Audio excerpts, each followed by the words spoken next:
మాటలు రావట్లేదని చెప్తుంటే మరి ఇదే పర్లేదు, నువ్వు స్లోగా చెప్పు, నేను వింటున్నాను కదా.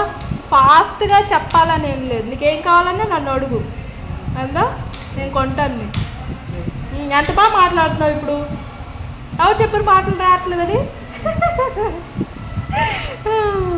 అమ్మ నీకు ఇప్పుడు ఎన్ని ఇయర్స్ అమ్మా? నీ ఏజ్ ఎంత చెప్పు. నీకు తెలీదా? మీ నాన్న చెప్పలేదు నీకు? మీ నాన్న మీ అమ్మ ఎవరు చెప్పలే? మరి నీకు ఎలా తెలుస్తుంది నీ ఏజ్ ఎంతని? అలా చెప్తారు. ఎవరు చెప్తారు? బయట. మరి ఇప్పుడు నువ్వు చెప్పు, నీ ఏజ్ ఎంత ఉంటుంది? మామూలుగా ఎంత ఉంటుంది అనుకుంటున్నావు నువ్వు? చెప్పు. ఎంత ఉంటుందో తెలియదు. ఒక 85 ఉంటుందా? 90 ఉంటుందా? 100? మరి నేనేం చెప్పిన ఆనేస్తున్నావు. మరి చెప్పు ఎంత ఉంటుంది? 80 ఉంటుందా? ఓ 80 సంవత్సరాలు అయితే నీకు. మరి ఇప్పుడు మరి గుడికి ఎందుకు ఎప్పుడు వెళ్ళట్లేదు నువ్వు? అందరూ గుడికి వెళ్తారు కదా. వెళ్ళాను. ఇక పక్కనే కదా మన ఇంటికి, మన ఇంటి ఎదురుగుండానే వినాయకుడి గుడి ఉంది. మరి ఆ గుడికి వెళ్ళొచ్చుగా. ఎదురుగా నడవగలవుగా. అగో ఇప్పుడు పూజ స్టార్ట్ అయింది దేవుడిది. వెళ్దామా? కావాలా? మరి స్టార్ట్ అవుతుంది. ఇగో ఇప్పుడే మైక్ అన్ని పెట్టారు. వెళ్దామా? రెడీ అవుతావా? ఏ ఇక్కడికి వినిపిస్తుంది. అవును, కానీ గుడి లోపలికి వెళ్తే ఇంకా బాగుంటుంది కదా.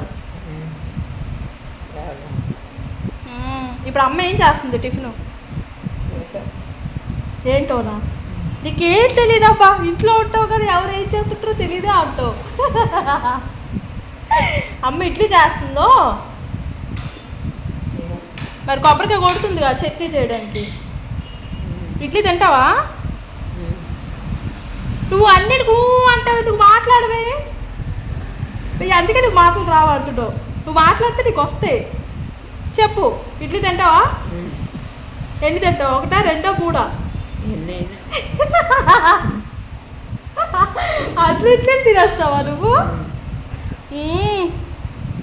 అవును, మన ఇంటికి ఒక పాలు ఆవిడ వచ్చింది కదా, ముసీలు ఆవిడ రావట్లేదేంటి? తెల్లారి తెచ్చింది రోజు పాలు.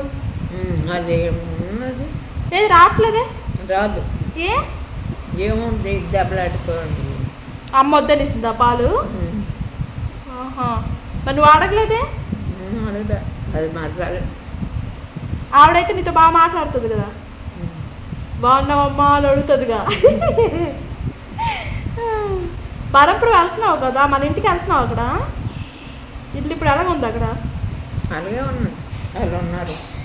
అతికిస్తామా? రెంట్ వస్తున్నారా? వెళ్తే కూర్చుంది. నేను ఇస్తున్నారు. ఎంత? వాళ్ళ బ్యాంక్ చెప్తారు.